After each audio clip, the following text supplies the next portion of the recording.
What's going on, weirdos?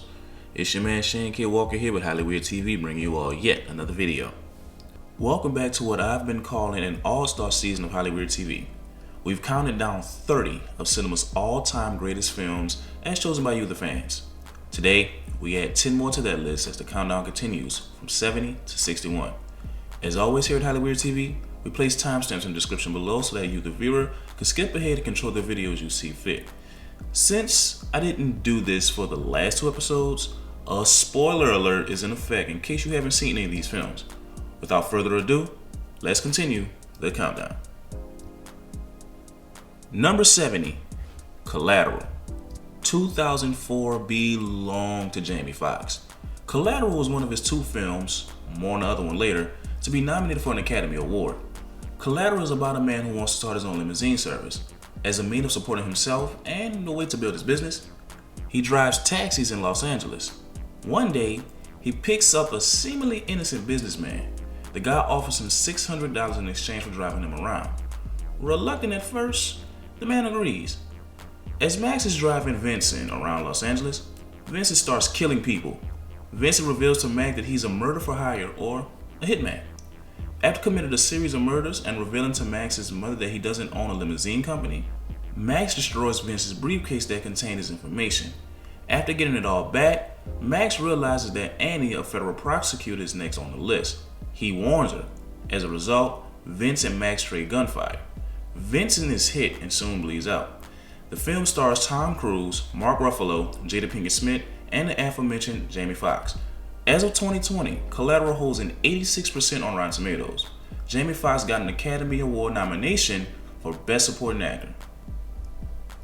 Number 69, Iron Man. Robert Downey Jr. kicks off Phase 1 of the Marvel Cinematic Universe in 2008's Iron Man. Stark inherits Stark's industry from his father Howard. After an ambush at the launch of the Jericho missile, Stark is critically wounded. He is then captured by the Ten Rings, a terrorist group. While in captivity, Yen Sin, who was also captured by the Ten Rings, placed an electromagnetic into Tony's chest. This was used to keep the sharpener that was forced into Tony's body from killing him. The two men worked secretly on the prototype suit. The Ten Rings discover this and assault the workshop. Yen Sin dies while Tony escapes. Tony would later remove Stark's interest from the weapons production. Stain, his father's old partner, is soon revealed to have hired the Ten Rings to kill Tony. Stain then attacks Tony and leaves him for dead. Tony, however, gets to his reactor just in time. After the battle atop of Stark Industries, Stain is killed when he is forced into the reactor. Iron Man stars the aforementioned Robert Downey Jr., Terrence Howard, Gwyneth Paltrow, and Jeff Bridges. As of 2020, Iron Man holds a healthy 96% approval rating on Rotten Tomatoes. It was nominated for 2 Academy Awards in 2009. Number 68, The Titanic. Hands down one of the most critically acclaimed films in history. The Titanic takes a fictional look at what happened leading up to the ship's demise. We find Rose, an upper-class teenager who's set to marry Cal Hockley. Rose's mother encourages the marriage due to the fact their social and financial status is on a steady decline. However, Rose is indifferent about the relationship and soon meets Jack Dawson, a young artist in the lower social class. After Jack saves her life, the two fall in love, much to Rose's mother's dismay. Even after saving her daughter's life, she still hates him. I'm not going to get into too much detail because it's a lot. Just know the basics of the actual event and that Jack sacrifices himself to save Rose. The rest is history. The Titanic stars Leonardo DiCaprio, Kate Winslet, Kathy Bates, and the late Bill Paxton. As of 2020, the Titanic has an 89% on Rotten Tomatoes. It was nominated for 14 Academy Awards, winning 11, tying the record for both in the process. It is the second highest grossing film of all time, second only to Avatar. Number 67, Friends with Benefits. Alright, here's why I personally consider this film one of the greatest films ever made. It's sexy, it's vulgar, it's in your face, and it has Justin Timberlake and Mila Kunis. The film follows a magazine editor and a headhunter. Hold up, wait, stop. Not that kind of head. Who are in dating relationships. After their respective partners break up with them, the two connect and discuss terms on bringing them to GQ. Dylan is so impressed by life in New York that he accepts Jamie's offer. After a few weeks of friendship, they decide to take things to the next level. They begin having platonic sex. Having agreed not to include feelings, they would go at it like wild animals. They were even supportive of each other when they began pursuing other people. Then in Los Angeles, they messed up and made love. Overhearing Dylan's opinion of her, Jamie leaves LA acrimoniously. After avoiding Dylan for some time, he finds her atop of a building and professes his love to her. At dinner, they try to date, but end up having sex. The film stars the aforementioned Justin Timberlake and Mila Kunis. It co-stars Patricia Clarkson and Woody Harrelson. As of 2020, Friends with Benefits holds a 69% approval rating on Rotten Tomatoes.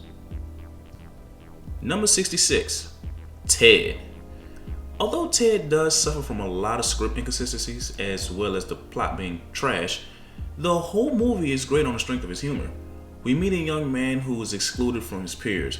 He gets a teddy bear on Christmas Day who wishes him to life upon a star. The bear comes to life and becomes everything the young boy needs in a friend. He's soon launched to superstardom as a result of this freak occurrence. Ted goes on a child star-like run and eventually has a fall from grace like most child stars do. An obsessed fan that always wanted a bear like Ted begins to stalk and harass he and John. To make matters more complicated, John has a girlfriend named Lori who believes that Ted is holding John back. However, Ted is kidnapped by the obsessed fan and his son. This led to a chase at Fenway Park. In an act of self-defense, John hilariously punches the child. Yes, I said that. When he hit that child with that one, that I died. I'm sorry. Oh man. Ted is ripped in half as a result and dies soon afterwards. Wanting John to be happy again, Lori wishes Ted back to life. Lori and John soon marry. Everyone lives a happy life, I guess. The film stars Mark Wahlberg, Seth MacFarlane, and Mila Kunis making her second consecutive appearance in this countdown. As of 2020, Ted holds an approval rating of 69% on Rotten Tomatoes. The film made over $550 million in the box office against a $50 million budget. It was also nominated for an Academy Award. Yes, an Academy Award for Best Original Score. Number 65, Scream. One of the funniest horror films ever, the late Wes Craven's Scream. The film begins with Casey Becker answering the phone after receiving a call. The caller is at first flirty as the two discuss horror films. Things take a dark turn as the caller threatens her life. The caller has taken her boyfriend hostage and she begins answering questions about horror films. But get one wrong and her boyfriend gets killed. After she refuses to answer another question, she gets killed. The next day we meet Sidney Prescott, the film series' main protagonist. She begins to have her suspicion as to what was going on, but would always hit a dead end. It turns out that her boyfriend Billy and his best friend Stu are the ones committing the crimes. It was revealed that they killed Sidney's mother and framed Cotton Weary as Sidney's mother was having an affair with Billy's father. As a result, their family was destroyed. Stu is killed when Sidney forces a TV on his head and Billy is shot to death afterwards.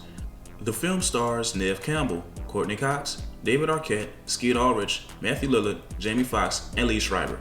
As of 2020, Scream holds a healthy 79% on Rotten Tomatoes. It will win Best Movie at the 1997 MTV Movie Award. Number 64, Ghost. What happens when love transcends death itself? You get 1990s Ghost. I'm just going to say right off the bat, this movie includes the most iconic romance scene ever. Sam Wheat and his girlfriend Molly Jensen, who's a potter, are sitting together making a vase. Love that scene. Sam is a banker who is investigating a fraud. However, he was shot and killed in a botched robbery. Dead, Sam can no longer act with those who are living in the mortal world. This includes Molly. The killer then enters Molly and Sam's apartment in search of something. Sam somehow scares the cat into the mugger, causing him to flee. The mugger Willie Lopez is working for an unknown assailant.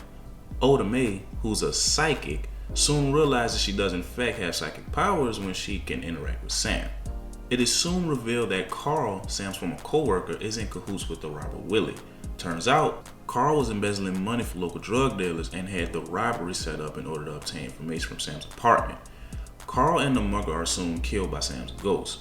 As this film ends, heaven's light shine on Sam as he and Molly share one final kiss goodbye. The film stars Demi Moore, Whoopi Goldberg, and of course, the late and great Patrick Swayze. As of 2020, the film holds a 74% on Rotten Tomatoes. Despite the mixed response, Ghost was nominated for 5 Academy Awards, including the nomination for Best Picture. Number 63, Dirty Dancing. Sticking with Patrick Swayze, we take a look at his film Dirty Dancing. It follows Frances Baby Houseman. She one night sees Max telling other waiters to romance the women, despite how unattractive they may be. He also talks badly about the working class entertainment. Baby soon meets Johnny and is immediately attracted to him. They both share a dance and he is soon introduced at the Dirty Dancing party.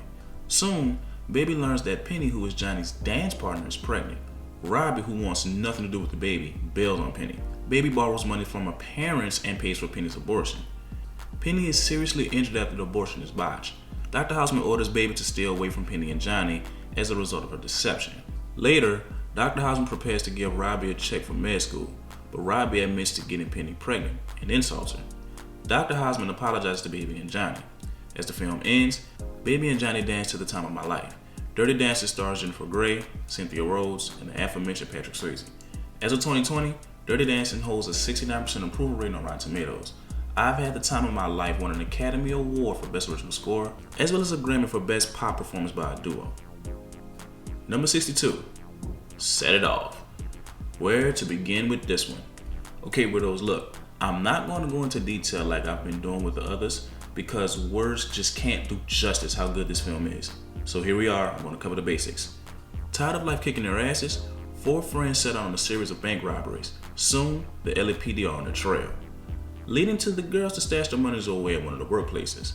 After finding out their money was stolen, the irony, by their former boss, he is shot and killed by TT. They plan on robbing another bank and skipping town. However, Cleo wants more money. This gives the LAPD enough time to arrive. After talking the girls into surrendering, TT is shot by a guard, leading to a shootout. TT dies in Stoney's arms soon afterwards. The girls split up. Cleo goes on a police chase and is killed. Frank has one final confrontation with Strode and is killed in cold blood. Stoney, the sole survivor, escapes to Mexico. This film stars Jada Pinkett Smith, Vivica A. Fox, Kimberly Elise, and Queen Latifah. A critical and commercial success, the film holds a 69% approval rating on Rotten Tomatoes and earned nearly $42 million at the box office. Though it didn't receive attention from the Academy, which it deserved it did earn 2 NAACP Image Award nominations. Before we continue, Hollyweird would like to pause and recognize some honorable mentions.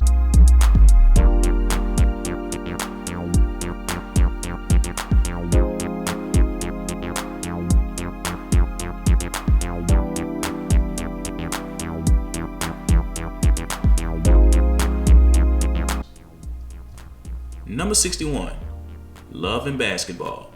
We wrap up this episode with yet another doozy, folks, the novel Love and Basketball. Just like Set It Off, my words can't do justice as to how well done this movie is. We met Monica and Quincy in the early 80s. After Monica beats Quincy and his friends in the game of basketball, Quincy pushes her. The next day, the two share a kiss, become boyfriend and girlfriend, but break up immediately afterwards. A couple of years later, the two are in high school and are the leading stars in their respective teams. Monica leads her team strong in the state championship, but they come up short. The two attend a dance with separate dates, but end their night together, making love for the first time. We then see them go to college together at USC. Quincy is his team's star player, while Monica is experiencing growing pains. The tables will soon turn though, as Quincy's parents are getting divorced and Monica is now hitting a stride. After leaving Quincy alone due to curfew, the couple soon break up. We then travel to adulthood. Quincy, having dropped out of college and entered the NBA draft as a final fuck you to his dad, is now a Laker. Monica, on the other hand, is a superstar in Barcelona, playing for the International Women's Basketball Association. However, basketball sucks for her now. After winning a title, she quits, heads home, and starts working at a bank.